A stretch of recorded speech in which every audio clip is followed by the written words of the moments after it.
Election monitoring ফোরামের chairman অধ্যাপক মোহাম্মদ আবেদ আলী বলেছেন, সকাল থেকে উপজেলার ১১টি কেন্দ্র পরিদর্শন করেছি। ভোটারদের ভোট কেন্দ্রে নিয়ে আসার বিষয়ে নির্বাচন কমিশন নিরাপত্তা ও সার্বিক পরিস্থিতির বিষয়ে যথেষ্ট ব্যবস্থা নিয়েছে। তবে ভোটারদের উপস্থিতি আশানুরূপ হয়নি। শান্তি শৃঙ্খলা ও নিরাপত্তা থাকলে ভোটাররা কেন্দ্রে আসবে বলে প্রত্যাশা করেছিলাম, কিন্তু সেটি এখন পর্যন্ত দেখিনি। বুধবার দুপুর ১২টার দিকে ফেনীর ছাগলনাইয়া ইসলামিয়া কামিল মাদ্রাসা ভোট কেন্দ্র পরিদর্শন শেষে সাংবাদিকদের এক প্রশ্নের জবাবে এসব কথা বলেন তিনি।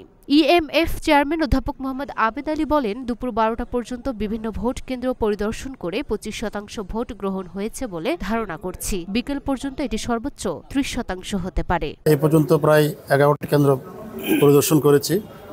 সকাল ১০টায় যে রিপোর্টটা দেওয়া হয়েছে, আবার ১২টায় একটা আমরা পেয়েছি।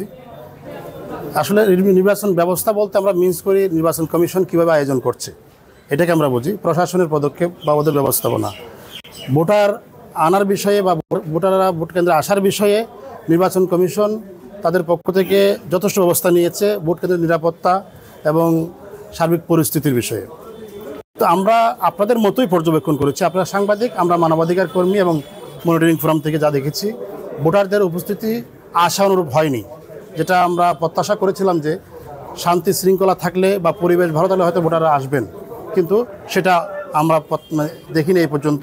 দুপুর ১২টা পর্যন্ত এই ছাগলনাইয়া উপজেলায় যে কেন্দ্রগুলো পরিদর্শন করা হয়েছে ইলেকশন মনিটরিং ফোরামের পক্ষ থেকে, আমরা 25% মনে করছি কাস্ট হচ্ছে, এবং এটা সর্বোচ্চ 30% পৌঁছতে পারে বলে ধারণা আছে আমাদের। প্রসঙ্গত, নির্বাচনে ছাগলনাইয়া উপজেলায় চেয়ারম্যান পদে ৫ জন ও মহিলা ভাইস চেয়ারম্যান পদে ২ জন প্রার্থী প্রতিদ্বন্দ্বিতা করছেন। মোট ভোটার রয়েছে ১,৬৯,০০০ জন। এর মধ্যে পুরুষ ভোটার ৮৭,৬৪৯ জন, নারী ভোটার ৮১,৩৫১ জন এবং তৃতীয় লিঙ্গের ভোটার রয়েছে ১ জন। এতে ৫৪টি কেন্দ্রে ৪২৫টি বুথে ভোট গ্রহণ চলছে।